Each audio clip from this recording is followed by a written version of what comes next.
My name is Sara Bishop, and I'm on faculty at the University of Arkansas in the Department of Communication. My talk is entitled The Perils of the Little Engine That Could. A lot of times, the people that nonprofits are trying to desperately help reach their American dream, people who are hardworking individuals, are often perceived by the public that the nonprofit needs as advocates and as supporters as people who are not worthy of their help.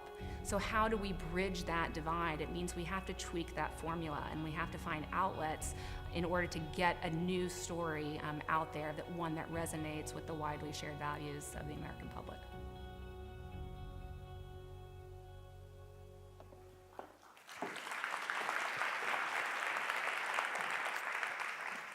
The feeling of being misunderstood is frustrating, even paralyzing. And I literally just experienced this when I saw the quote used to introduce me that says, "People are in awe of me." Now talk about the worst possible way to connect with a primarily all-female audience.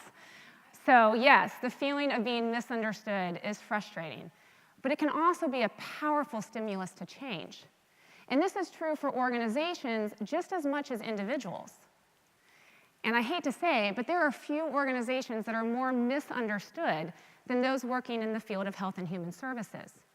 But I believe if we are willing to dig into the roots of this misunderstanding and reframe the problems you're trying to solve, we can remove some of the biggest barriers to change and engage a much broader audience around your cause. But to do so, we first have to flip a familiar story on its head.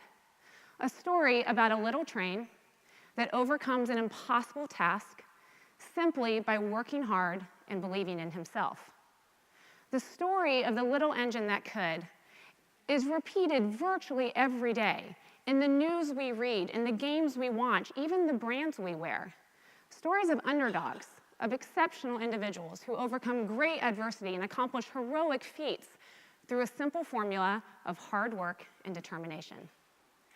But what do these stories, these classic, timeless American stories say about the world we really live in?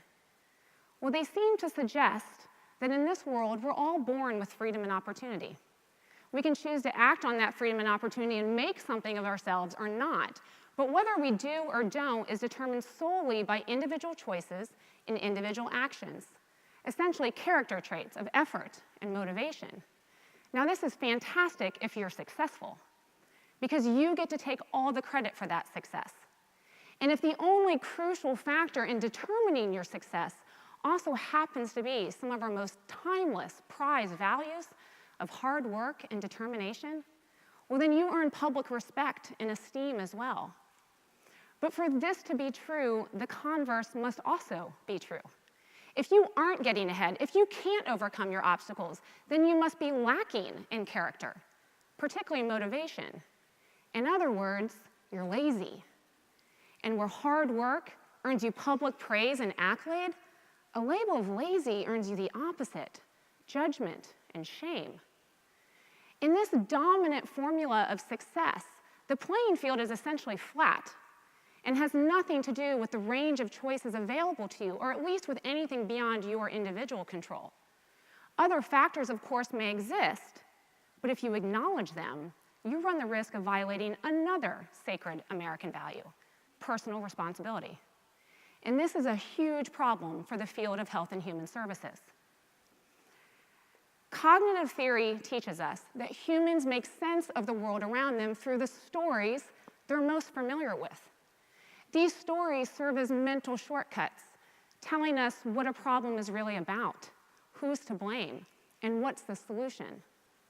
Advocates are often surprised to learn that in numerous studies, most Americans cite motivation and determination as the single most important factor explaining why some people, or even some groups of people, succeed and others don't.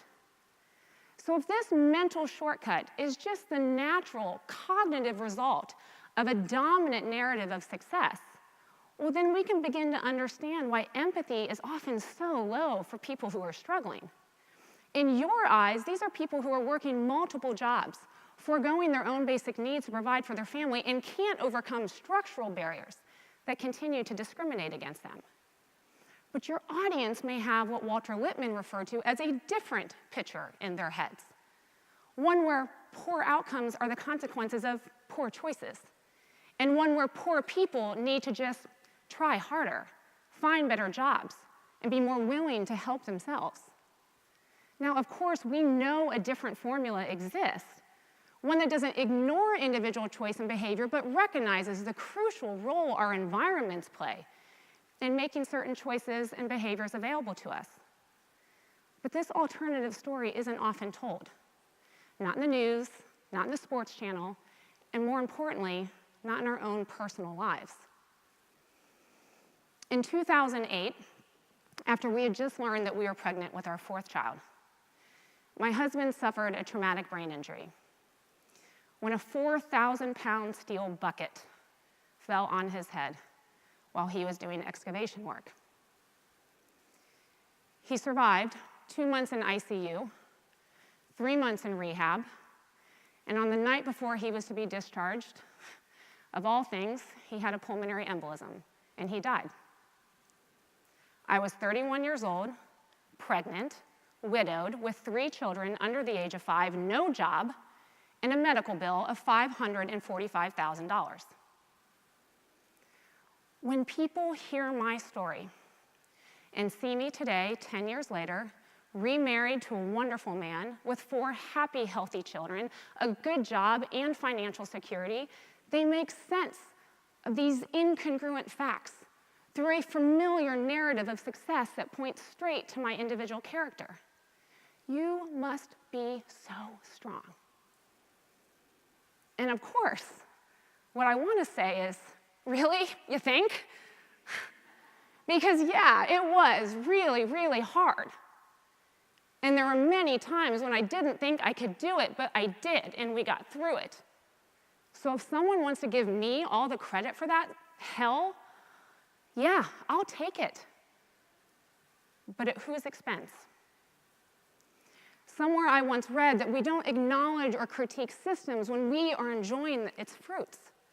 And it would take several years in getting back to work in this field for me to see and appreciate the network of systems that were bearing fruit to me and so little to others. Because here's the truth. I didn't pay 1 cent of the $545,000 because my husband was fortunate enough to be covered under Arkansas workers' compensation at the time of his accident.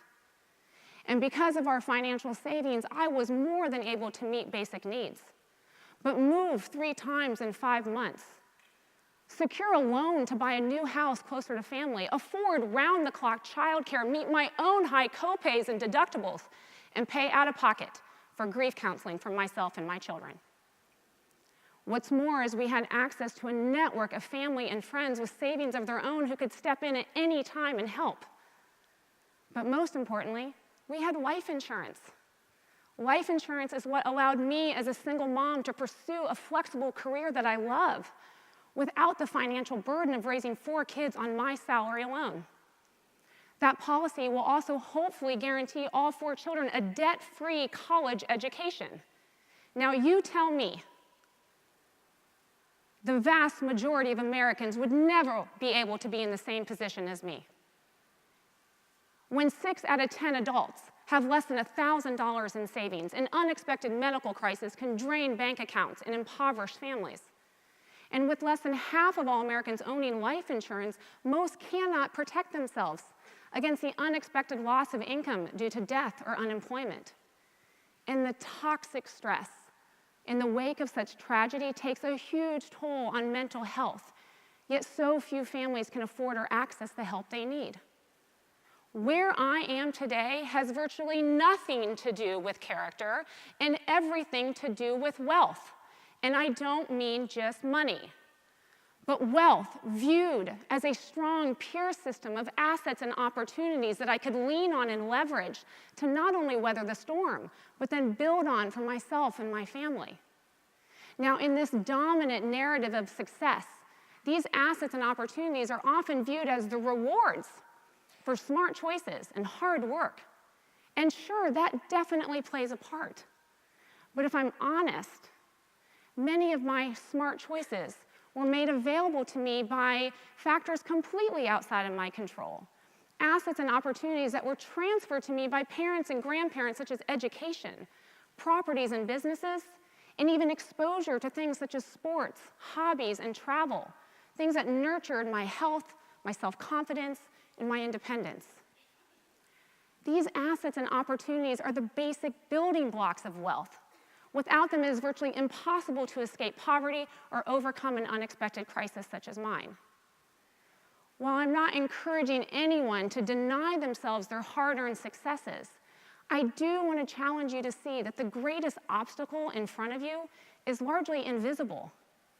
It is a timeless American story with a problematic formula of hard work plus determination equals success that is cloaked in our most sacred American values, yet has the unintended consequence of demonizing victims as lazy and absolving the larger public in playing any part in a solution. Gaps in assets and opportunities, not character, eventually become gaps in achievements and outcomes. That is the true formula. If we are to successfully engage a broader public in our work, we must first acknowledge the truth of this formula in our own lives, and then consistently and strategically put it in front of our audiences. In doing so, I believe we can boldly create a new mental shortcut that not only describes our challenges more accurately, but also points the way to long-term, community-based solutions. As advocates, one of the most powerful things you can do is reframe the problems you're trying to solve. How? First, focus on context. The recent buzz in nonprofit storytelling has often been at the expense of context. Our close-up portrait stories of clients sometimes triggering and even reinforcing a very narrow understanding of individual problems that only have individual solutions.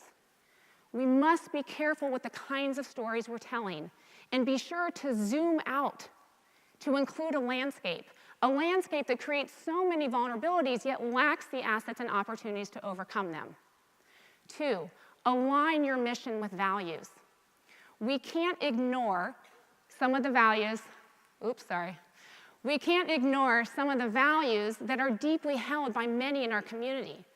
Values such as hard work and future prosperity. But we can demonstrate how the status quo threatens those values.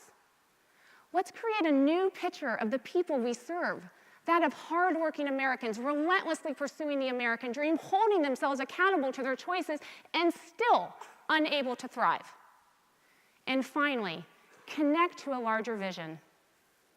We must be committed to answering the question that our audience is always asking themselves: why should I care? And demonstrate how a stronger peer system, whether it be through affordable housing or healthcare, after-school programs, or even fairer lending practices, benefits all of us in creating a healthier and more prosperous region for everyone to thrive. Now, no offense to the little engine, but I like this story better. It may be harder and more complicated, and for some of us, more humbling to tell. But we must tell it if we are to remove the misunderstandings that limit our impact and inspire and engage a much broader audience of citizens whose support all of our missions depend on. Thank you very much.